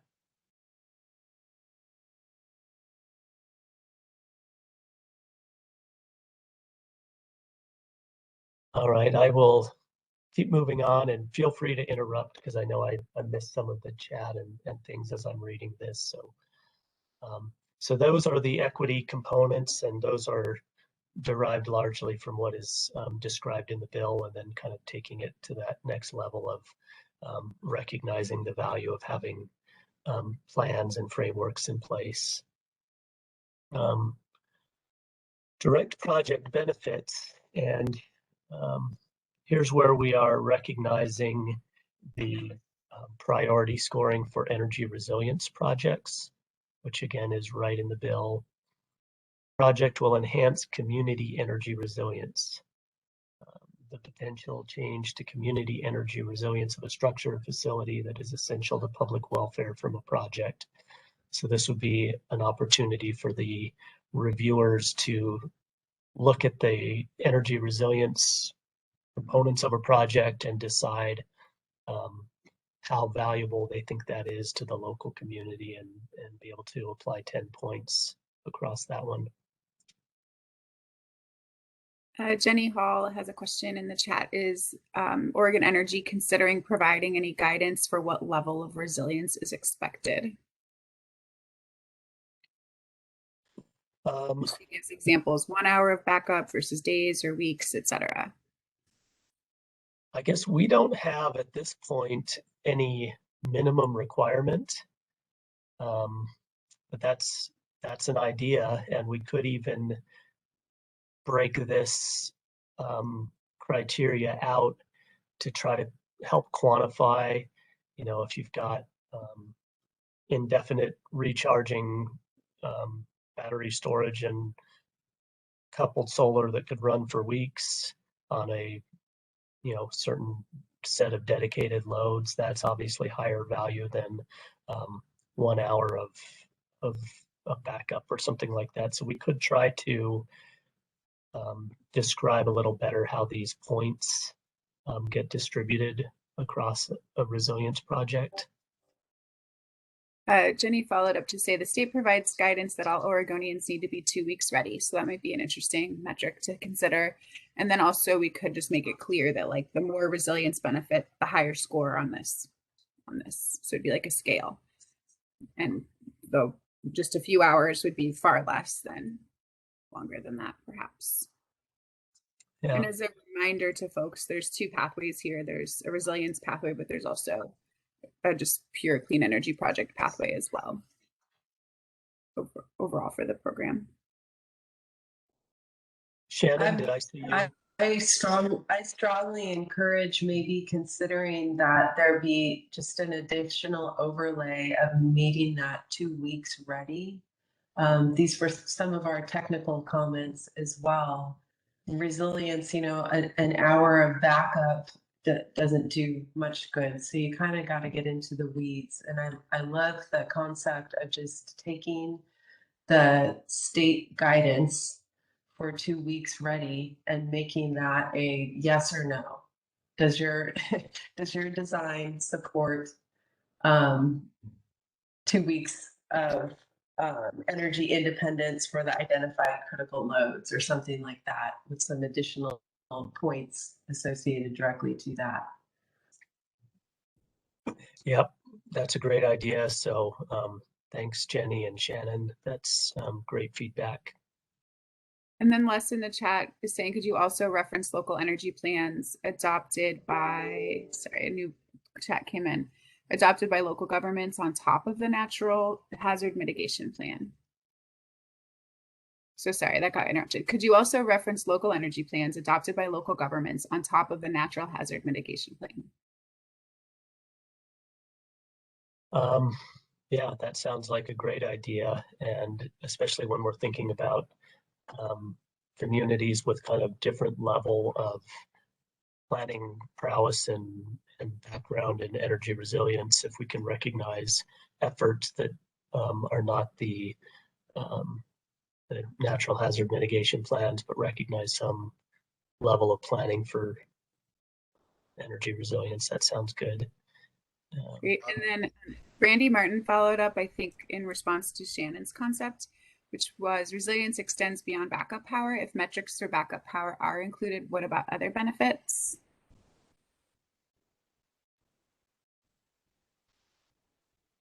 That might just be food for thought for us. Yeah. And then Alessandra wonders if Jenny could share the state guidance that Jenny referenced on resilience. So if you have that, that'd be great, Jenny. Otherwise, we can track it down and follow up. Yep, we could get that into the chat or follow up after the meeting, or if Jenny's got it handy, throw it in a link into the chat. But yeah, that sounds great. And I would say with these resilience criteria, maybe we will reach out to some of you individually after this meeting. Jenny and Shannon, you had some great feedback, and also having kind of the relationship with local planning and the FEMA work. So maybe Stan and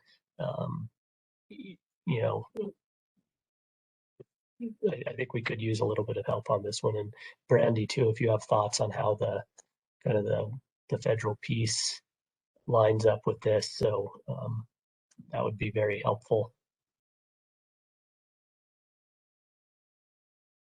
And within the criteria for the hazard mitigation plans, that one comes directly out of the bill and is recognized in the bill as a component for essentially earning, points or priority scoring.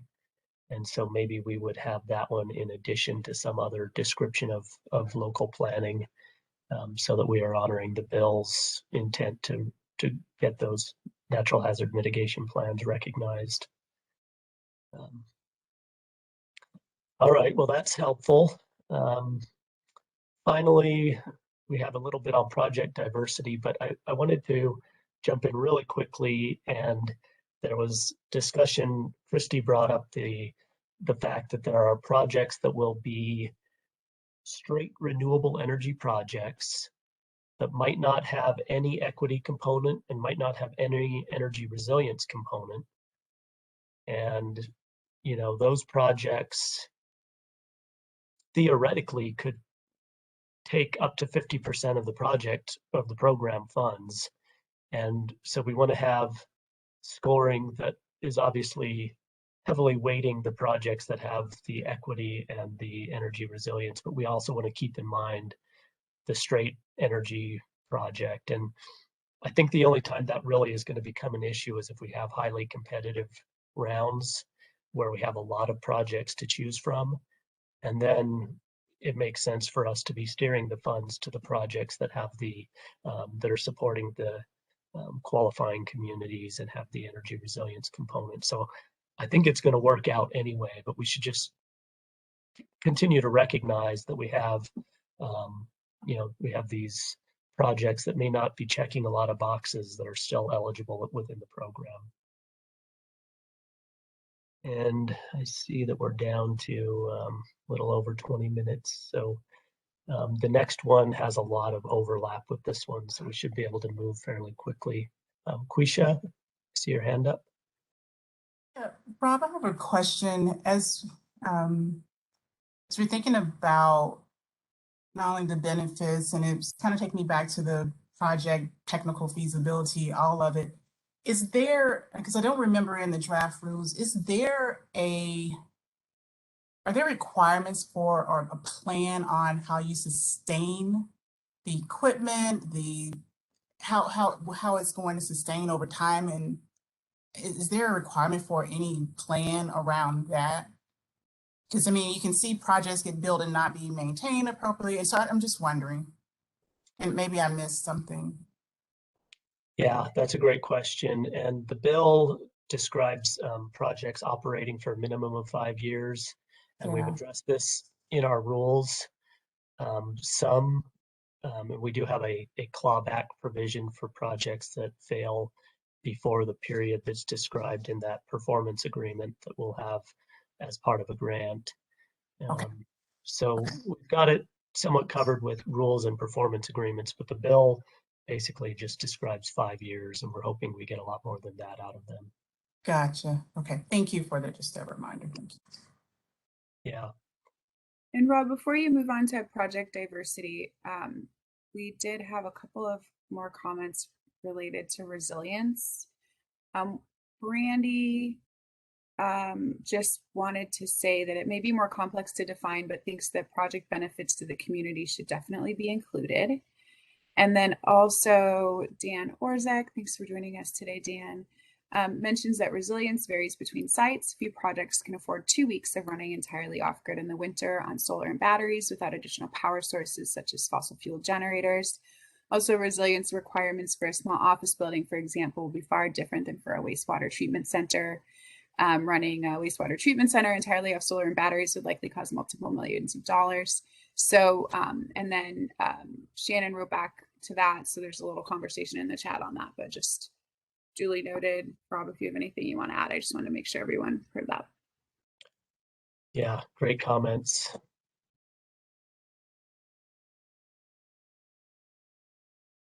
All right. With the geographic diversity, we've laid out a way to kind of parse out the 10 points in a little more formulaic fashion. If the project is the only one in the opportunity announcement from a region, and we haven't defined exactly what the region is yet. We've talked a little bit about regional solutions. There's county lines. There are different ways to define a region. This one says, as outlined by Business Oregon, they have their economic development regions. But if other projects have come from the same region, but is the only one in the county, we could apply some number of points. If there's more than one project from the region, you know, basically we want to just make sure that these funds are distributed with a nice geographic diversity across the state. I think since we have limited time and opportunity to comment after this meeting, we don't need to get into the weeds with this sort of scoring matrix, but might just take thoughts on that. I'm going to check in on our agenda real quick. While everyone's here, this is Shannon again. I apologize for dominating, talking too much, but the geographic diversity, I appreciate that approach. However, like from Ocean's standpoint, when we think about geographic diversity, our intent is to be looking at a community's level of energy isolation. So we were looking for points that could reflect the level of remoteness from generation systems, maybe substation reliability metrics, or proximity to major transmission lines.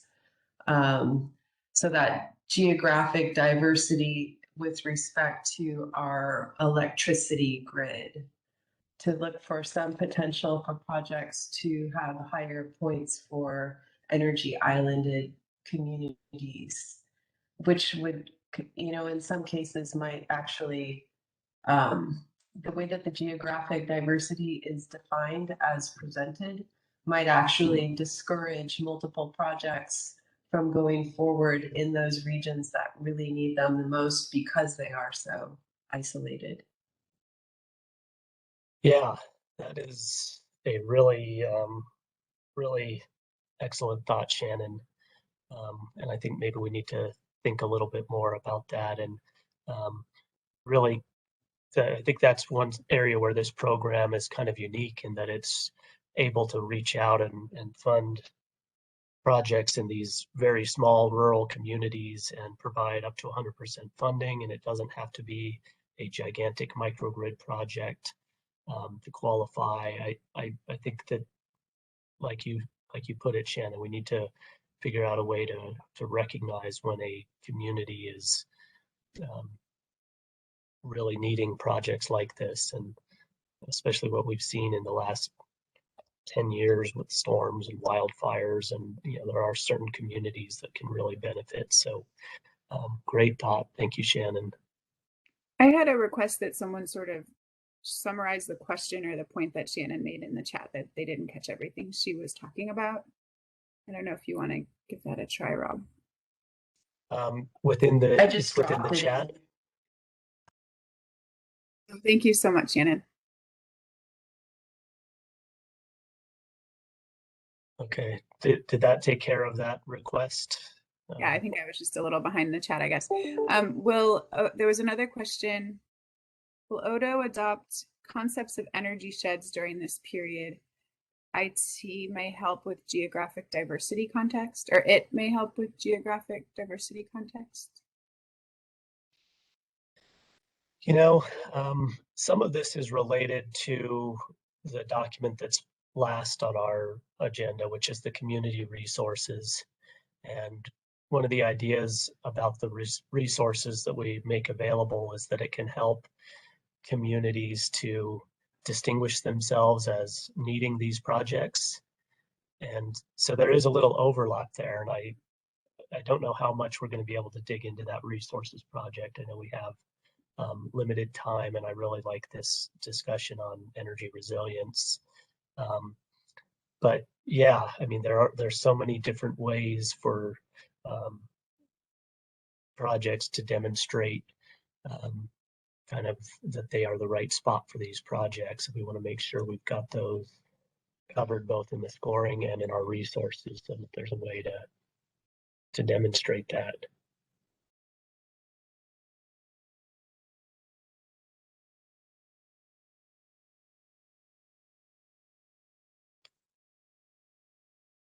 And part of what we're talking about is inherent within the definition of qualifying communities, which we all know is very broad, but it does focus on rural communities with limited infrastructure, traditionally underserved. And so maybe there's a way to divide up the qualifying communities component to either we really define it well within the matrix, or we put the points in and we let the competitive review committee ponder it when there's actual projects to look at. And we put together a committee that's able to recognize the value of projects in these communities. So I think one thing we need to recognize is that in our first release of this program, we're going to have a scoring matrix that can definitely be changed over time as we learn from the program. And that we also want to give the reviewers some flexibility to consider things as we go through this. So.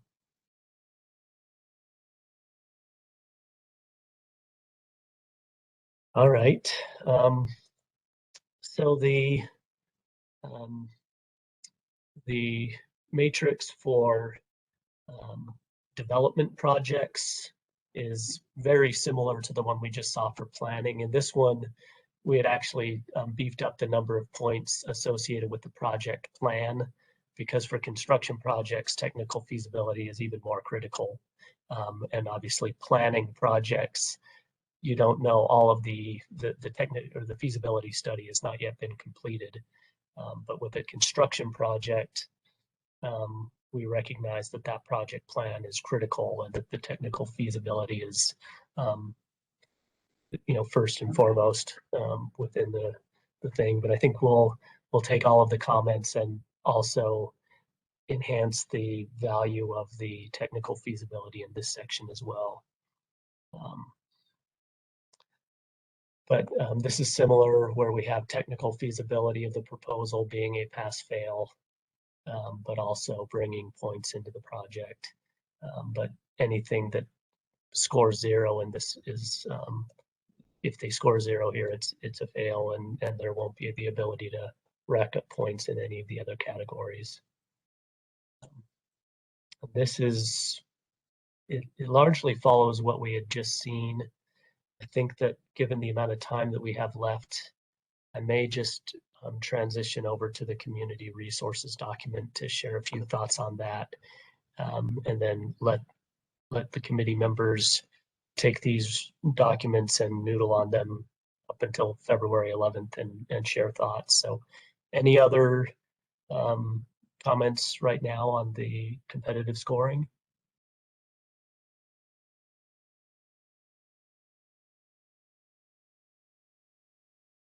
All right, I'm going to open up the resources document.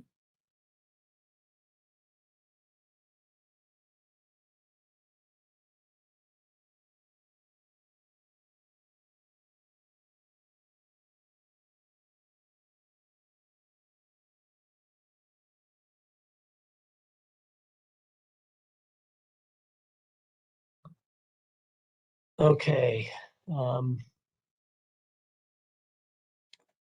So here we have a document that essentially consists of a lot of the ideas that we've had from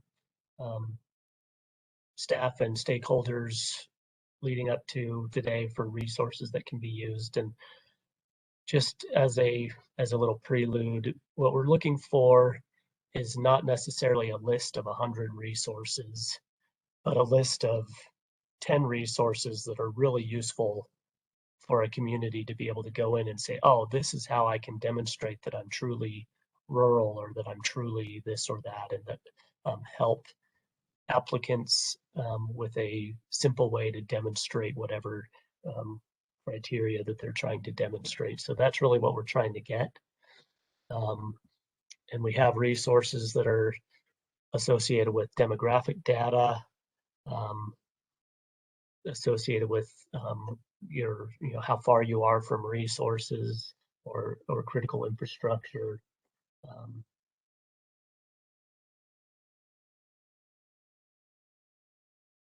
So keeping that in mind, I think we'll scroll through this, and this is another one where we would love to get ideas for additional resources, but also thoughts from the committee who may have experience with some of these to say, no, that's way too confusing. Don't put that out there, or that's really not going to be useful.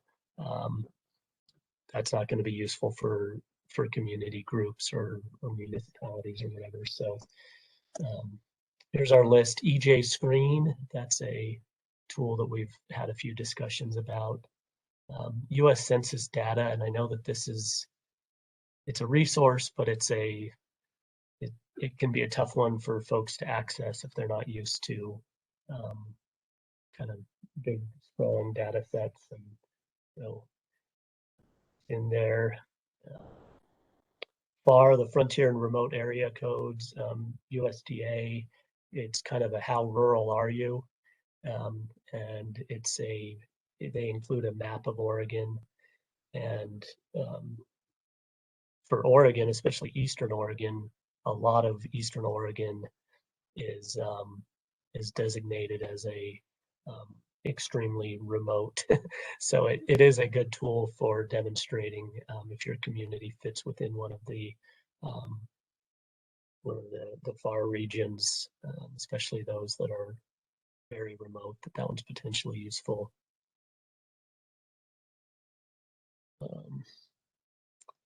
Enterprise zones. Oregon Business Development Department has established these enterprise zones, which are these economic development regions. OEM, Office of Emergency Management, has resources. And again, the idea is just to throw all these out there and try to come up with a list of materials that are truly useful. The CDC Social Vulnerability Index. This is one that I think might fit in the category of something that's useful for all of us to think about, but maybe isn't something we would include as a resource for Oregon communities, and that's the California EJ maps. Great for our internal considerations for where we might get to, but maybe not a good resource for an Oregon community to submit an application. FEMA, to consider their resources. Portland Clean Energy Fund, they've kind of blazed a trail in a lot of the equity work. Oregon Housing and Community Services, especially their energy burden data that gets to the community level for looking at energy burden. Utility service area maps may be useful. And then Odo has a resilience guidebook. So that's our list. And if you think anything should be stricken or added to that list, please let us know. And any thoughts? Just want to share that Stan has another item to add to the list that he'll send to us. It's OEM's hazard mitigation dashboard. So sounds like he can provide the handbook, and we can share a link to that as well, perhaps. Yeah, we did actually just recently develop a handbook on a kind of a how-to guide to simplify the application process. Maybe something similar to that. For these resources, any thought of maybe organizing it in a dashboard for easy access for folks to have and navigate? That's a great idea. And another one of those items that we can develop over time as the project, as the program runs. We'll have to have a fairly simple approach for March of this first release, but yeah, having them well organized it seems just as important as the resources themselves, so that people can know how to use them.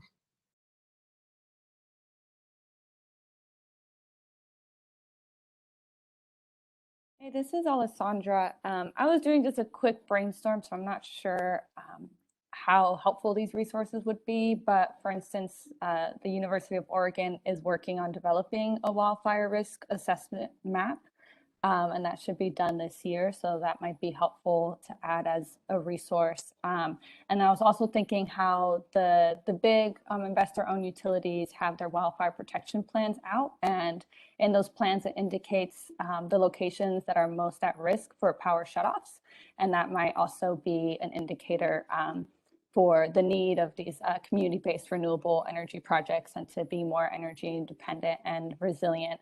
And not sure if COUs have some sort of like worthy data on that as well. But those were just a couple things that I was thinking about that might be helpful. Great ideas.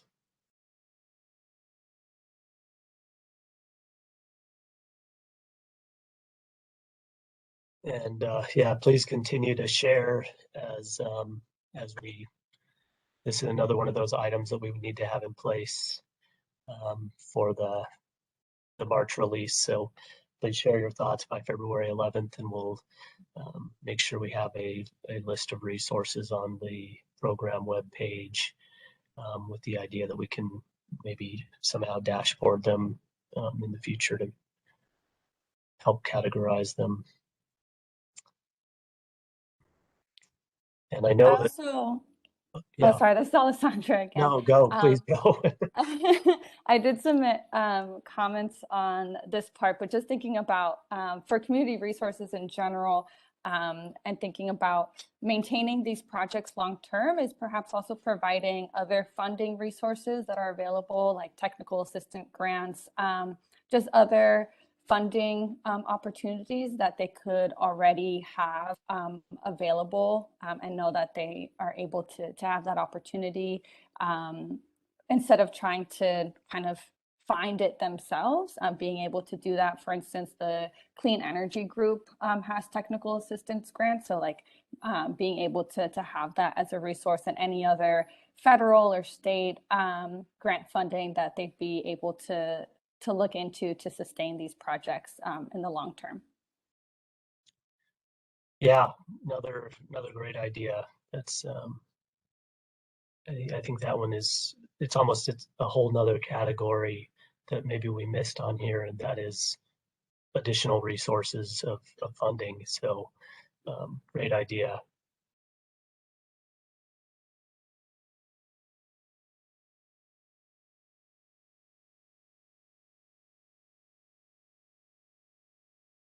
All right, well, we are quickly nearing the end of our meeting, and I know that this is of course also a public meeting where we allow for some public comment, and so we can keep it open past noon for additional public comment to come in. I'll just quickly note, I popped it into the chat a little higher up, but for those who wanted to give feedback on the criteria, or I assume anything we've talked about today, to just email you and gave your email address. So most of our committee members have that email address. It's also available on the rulemaking page right now for this program. And I think we asked if folks could get back to us by the 11th because we want to get everything ready to launch the program on time. So I just thought I'd verbally share that. I'll keep an eye out for hands raised from those that are attendees and might have something they'd like to say. And Alma Pinto has her hand up.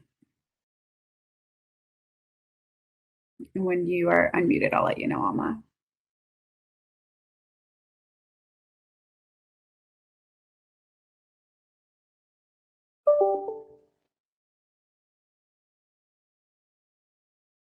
I'm gonna take the question in the chat. Okay, cool. Why don't we handle the question in the chat, and then I'll work on getting Alma unmuted. Is there a way to join the advisory committee? This might be Alma's question she's trying to ask. This is Alma from the Community Energy Project. The advisory committee membership is described in House Bill 2021. And so we had essentially a prescriptive list of members that we recruited according to the bill. However, we have considered having, ex officio members or other folks that come to meetings when they have, special information that they can share with the group. So we are certainly open to all the help we can get. And even if we aren't expanding the advisory committee, we certainly want to hear from everyone possible. And I don't know, did we get Alma? We're working on it. I'm not sure. Oh, there we go. Now Alma's off mute. Was that your question, or did you have anything else to offer, Alma? Oh, that was your question. Great. Okay. All right. We'll also, one thing we can do is follow up with you too, and just make sure that you're getting the emails. And then can Kathy Moyd be brought off mute? Kathy, you're off mute. Thanks. Okay, I just wanted to second Alma's thing to maybe have associate members or something who get the same mailings and notices that the committee members get, as against having to go keep checking the website to see if things have been posted. Yeah, great. And there, you can sign up for the email of kind of project updates, and we always do an email blast out to anyone who selects to be, receive those emails. Okay, so, yeah. I'm not sure if I've seen that link. So I'm copying it right now, Kathy. I'll put it in the link, and it's a lot like I imagine you also track the legislature. It's a lot like the legislative committee signups, where you kind of get to pick and choose what you want to sign up for. So you might actually have a great time going through there and figuring out what emails you want from us and which ones you don't. Okay, I've done that. Well, you can add so I guess I'm getting everything I'm entitled to. You might want to look at it and see if you have the community renewable energy project ticked. You do? Okay, great. Then you're getting to think what these folks are. Thanks. It's nice to have some more folks jumping in to help. So yeah, it's nice to see the interest.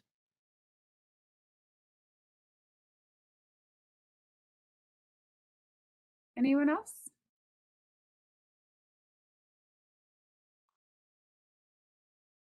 I don't see any other hands coming up or any other questions in the chat.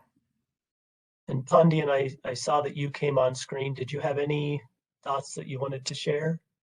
No, just came on screen. Okay. All right. Well, thank you all for another very productive meeting. That one, I think we got to a lot of really important material in that meeting, and you gave some really great feedback. So we will take all of this into consideration, and we're getting really excited. We're just a little more than a month out to the program launch, and so get us your thoughts by February 11th. And thanks again for helping us out. Thanks, Rob. All righty. Thanks all. Thanks, everyone.